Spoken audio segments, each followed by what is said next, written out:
What's up, YouTube? This is Too Raw for TV. How about them fakers? How about them fakers? So a lot of those faker fans, well, I shouldn't even call them faker fans. Well, yeah, they'll be fakers because I'm not including real legitimate Laker fans. I'm including these fake LeBron fans who are only faker fans or Laker fans because of who is on the team. Once he leaves or retires, they'll have no interest whatsoever with the Lakers organization. Hence, they're faker fans.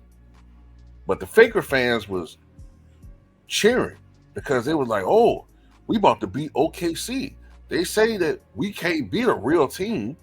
We about to beat OKC. Coming into this game, they were 14-4. This is a real squad. So we beat them. They got to give us props. But somehow, some way, they lose the game. And a big part of the reason why they lost this game is because of the exploits of one LeBron James, who had absolutely terrible turnovers. As a matter of fact, as Skip would say, he had demoralizing turnovers. His turnovers weren't just regular turnovers. His turnovers completely demoralized and just dejected his teammates. I mean, it changed the whole trajectory of the game. He had the worst turnovers possible at the worst absolute time for the LA Fakers. LeBron James had, I believe, 5 turnovers. All of them demoralizing. Might I also add, much as Skip Bayless would say, LeBron James has the worst hands of any 40-year-old forward I've ever seen. I mean, just terrible hands. I've never seen it before in my life. I mean, these are things that were said before about another player that I think apply here as well. I think the energy should be kept in this situation as it was before.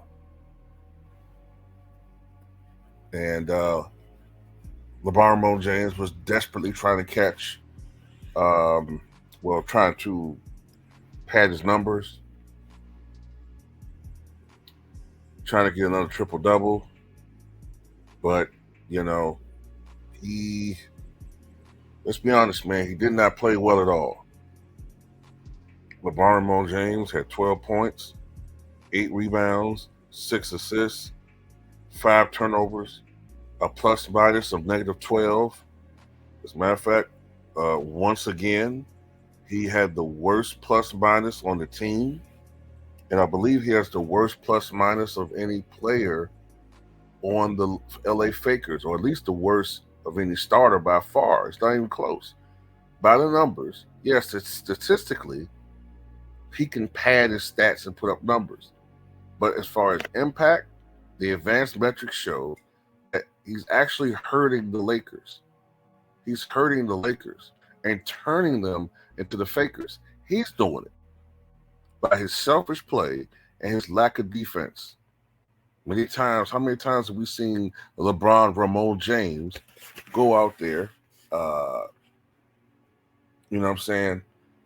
lose the ball, argue with the official that he feels like he got fouled or something, leaving his team at a disadvantage of a 5-on-4 situation, right? And then the other team scores in transition, and the officials, the broadcasting team, that's rigged to just praise any and everything he does, don't say a goddamn thing about it, and somehow blame his teammates for not taking up his slack on the defensive end. But that's what's going on, folks. You know what I'm saying? He shot 5 of 13 from the floor or 4 from downtown. And for the Oklahoma City Thunder, Shea Gilgeous-Alexander had 35 points on 13 of 28 shooting, but only 3 of 10 from downtown.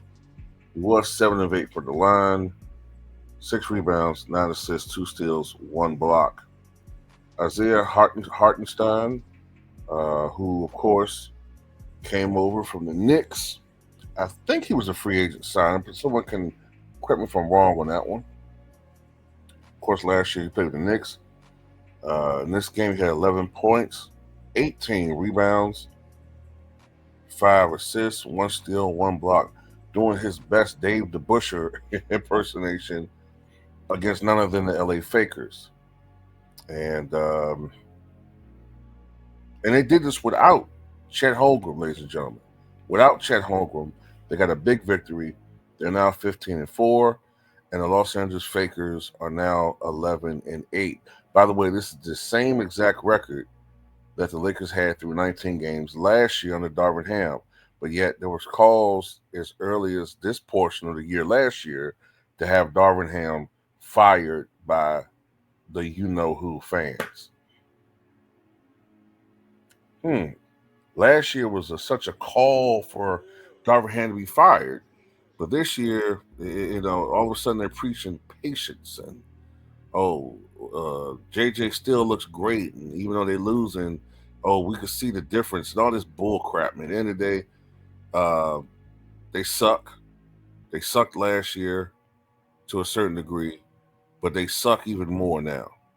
You know what I'm saying? The defense is worse. You know what I'm saying? They just don't look like contenders. And one of the biggest reasons for that is that I don't care what the media say or the little media say, I don't think that JJ Redick is a great coach.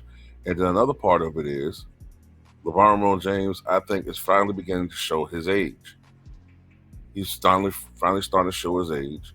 And then another thing that's not going to help out, and we've talked about this before on this channel, the Lakers are not going to win unless Anthony Davis leads them.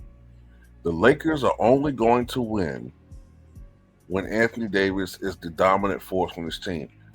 That's the problem. Remember earlier this year when LeBron was taking a back seat and the first maybe 5 or 6 games of the season, Anthony Davis was the clear best player in the league. Remember that? Well, what a difference 10 games makes. Because, don't get me wrong, Anthony Davis is still putting up big numbers, but you-know-who has been stat padding as of late. And in these games, when he goes out and tries to get his numbers, those are the games where Lakers tend to lose. You're not going to win when Anthony Davis taking 9 shots, man. It's just not going to happen. It's just not going to happen. So, somebody JJ Redick need to sit LeBron ass down and tell him, look, man,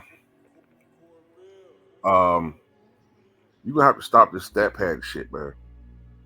Because the way you're playing, you're hurting the team. To be honest with you, I honestly believe that at this point in his career, he need to be coming on the bench anyway. Because he's a detriment to his team on the defensive end. He's horrible. He's showing his age. He looks stiff sometimes. He doesn't look as defensive in his moves when he's going to his moves. He just looks old.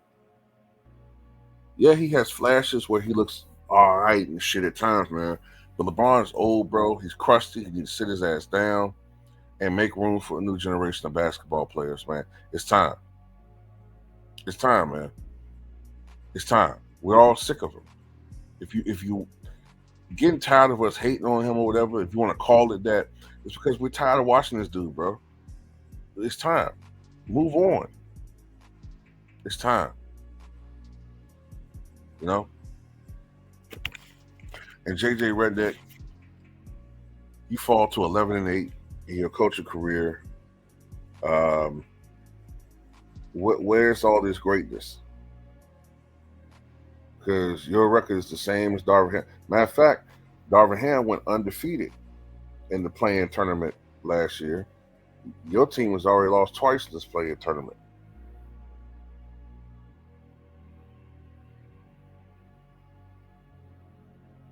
So, it is what it is, fellas and ladies. It is what it is, man. This team sucks. As I said before, as the season progresses, it's going to get worse because they're going to start playing some real teams.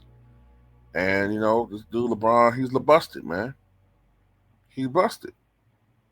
You need to go ahead and just call it a day, man. It's not hating on him. It's just it is what it is, man. He's past his prime. But anyway, that's all. He's way past his prime, obviously, man. Anyway, that's all I got to say about it. Tell what you guys think.